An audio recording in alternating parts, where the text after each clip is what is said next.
ඉරොනෙස්ට් YouTube channel එකට මම ඔයාලව ඉතාම ආදරෙන් පිළිගන්නවා. පළමුවෙන්ම මතක් කරන්න ඕනේ මේක මගේ YouTube channel එකේ පළවෙනි වීඩියෝ එක. මම දැනට සති 37ක pregnant woman කෙනෙක්. ඉතින් පළවෙනි වීඩියෝ එකෙන් මම කතා කරන්න බලාපොරොත්තු වෙනවා මේ දක්වා මම ගත්ත විටමින් වර්ග සහ අනිකුත් බෙහෙත් වර්ග මොනවද කියලා. හරි අපි දැන් බලමු pregnant වෙන්න කලින් මම මොනවද ගත්තේ කියලා. මම ගත්තා ෆෝලික් ඇසිඩ් මෙන්න මේක. මේකෙන් දවසකට එක ගානේ මාස දෙකමාරක් විතර ගත්තා මම. ඊට පස්සේ ලකිලි මම ප්‍රෙග්නන්ට් වුණා. ඊළඟට මම කරේ මගේ GP ව හම්බෙලා එයාගෙන් ඇහුවා මොනවද විශේෂයෙන් ගන්න ඕනේ විටමින් වර්ග කියලා. ඊට පස්සේ මගේ GP මට කිව්වා මෙන්න මේ බ්‍රෑන්ඩ් එකේ Elevit Preconception and Pregnancy tablet එක ගන්න කියලා. මේකේ මම ඔයාලට පෙන්නන මේකේ ගොඩාක් විටමින් වර්ග ඉන්ක්ලූඩ් වෙනවා. අයර්න්, විටමින් B, ඒ වගේ මැග්නීසියම්, කැල්සියම් ඒ වගේ ගොඩක් ඒවා මේ ටැබ්ලට් එකේ අන්තර්ගත වෙනවා. මේකෙන් දවසකට එක ගානේ රැට තමයි මම ගත්තේ. ඊළඟට මම ප්‍රෙග්නන්ට් වුණාට පස්සේ පළමුවෙන්ම මගේ බ්ලඩ් ටෙස්ට් එකක් කරා. ඒකෙන් මම දැනගත්තා මට මගේ විටමින් D ලෙවල් එක ගොඩක් අඩුයි කියලා. ඒ හින්දා මගේ GP රෙකමන්ඩ් කරා මට විටමින් D ගන්න කියලා. එයා විශේෂ බ්‍රෑන්ඩ් එකක් කිව්වේ නෑ. නමුත් එයා මට කිව්වා කොලකැල්සිෆරෝල් කියන මෙන්න මේ සංකට් එකේ ඉන්ක්ලූඩ්ද කියලා බලන්න කියලා විටමින් D ගන්නකොට. ඒ වගේම එයා මට සජෙස්ට් කරා දවසකට දෙක ගානේ විටමින් D මේකෙන් ටැබ්ලට් දෙක ගානේ බොන්න කියලා. මොකද ඉක්මනට විටමින් D ලෙවල් එක වැඩි කරගන්න ඕනි නිසා. ඊළඟට ෆස්ට් ට්‍රයිමෙස්ටර් එක අන්තිම වෙද්දී early pregnancy assessment කියලා ස්කෑන් වගේක් කරා මගේ. ඒකෙන් එයාලා ડોක්ටර් කිව්වා මට third trimester එක වගේ වෙනකොට මට high blood pressure එන්න පුළුවන් කියලා. ඒ නිසා එයාලා මම දැම්මේ high risk category එකට. third trimester එකේ high blood pressure එන එක වළක්වන්න ඕන නිසා මට ડોක්ටර් කිව්වා ඇස්ප්‍රින් දවසකට මිලිග්‍රෑම් 150ක් ගන්න කියලා.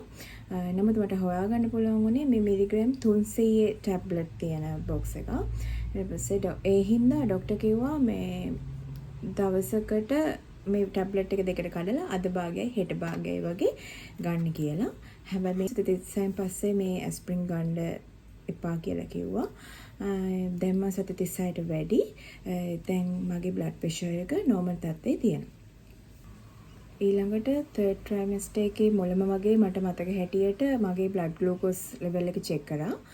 ඒකෙන් මට දැනගන්න ලැබුණා මට gestational diabetes තියෙනවා කියලා. ඒක ගැන මම ටිකක් worry වුණා. ඒකත් එක්කම මගේ ડોක්ටර් මාව යොමු කරා midwife කෙනෙක්ට. එයාගෙන් advice ගන්න කොහොමද මොනවද අපි වැඩියෙන්ම කැමරට ගන්න ඕනේ මේ diabetes level එක control කරගෙන යන්න සහ ඒ blood glucose level එක මනින විදිහ දැනගන්න.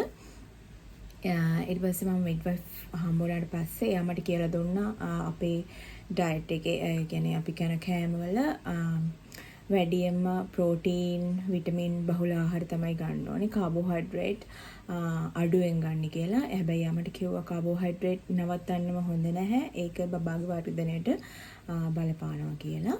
ඒ වගේම යා මට පොඩි මැෂින් එකක් දුන්නා blood glucose level එක check කරන්න. මම පෙන්නන්නම්. මෙන්න මේක තමයි මට midwife දුන්නේ blood glucose monitoring system කියන එක. ඒ වගේම තව මෙන්න මේකක් දුන්නා blood glucose test strip. Midwife මට කිව්වා දවසකට 4 පාරක් බ්ලඩ් ග්ලූකෝස් ලෙවල් එක චෙක් කරන්න ඕනි කියලා. පළමුවෙන්ම චෙක් කරන්නේ උදේ නැගිටපු ගමන්ම එකක් චෙක් කරනවා. ඊට පස්සේ උදේ කෑම අරගෙන පැය දෙකකට පස්සෙත් ලන්ච් එක අරගෙන පැය දෙකකට පස්සෙත් ඩිනර් එක අරගෙන පැය දෙකකට පස්සෙත් බ්ලඩ් ග්ලූකෝස් ලෙවල් එක චෙක් කරනවා. මේ මැෂින් එකේ මම පෙන්නන්නම්. මේකේ පොඩි පර්ස් එකක් වගේ එකක් තියෙනවා. ඒකේ ඇතුලේ තියෙන්නේ මෙන්න මේ වගේ පෑනක් වගේ එකක් තියෙනවා. ඒකේ මේක තමයි පාවිච්චි කරන්නේ බ්ලඩ් ගන්න, ලේ ගන්න. ඊට පස්සේ මෙන්න මේ මැෂින් එකට මේ ස්ට්‍රිප් එකක් ඉන්සර්ට් කරලා අපිට පුළුවන් මෙතන අපේ බ්ලඩ් ග්ලූකෝස් ලෙවල් එක චෙක් කරගන්න.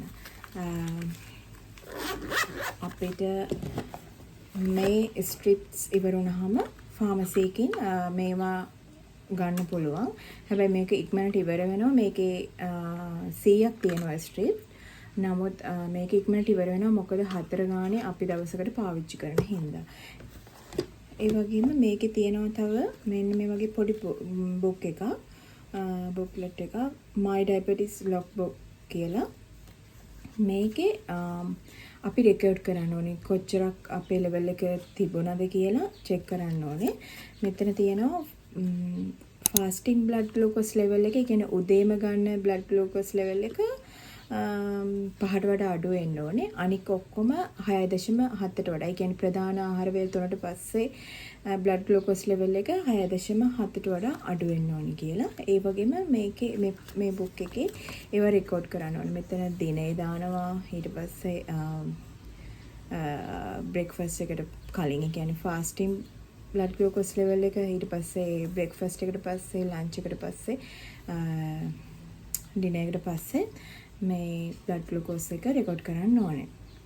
මට මෙතනදී එක දෙයක් කියන්න ඕනේ. මගේ බ්ලඩ් ග්ලූකෝස් ලෙවල් එක කියන ෆාස්ටිං බ්ලඩ් ග්ලූකෝස් ලෙවල් එක මුල්ම සතිවල හැමදාම මගේ 5ට වඩා අඩු වුණේ නැහැ. 5ට වඩා වැඩියෙන් තිබුණේ.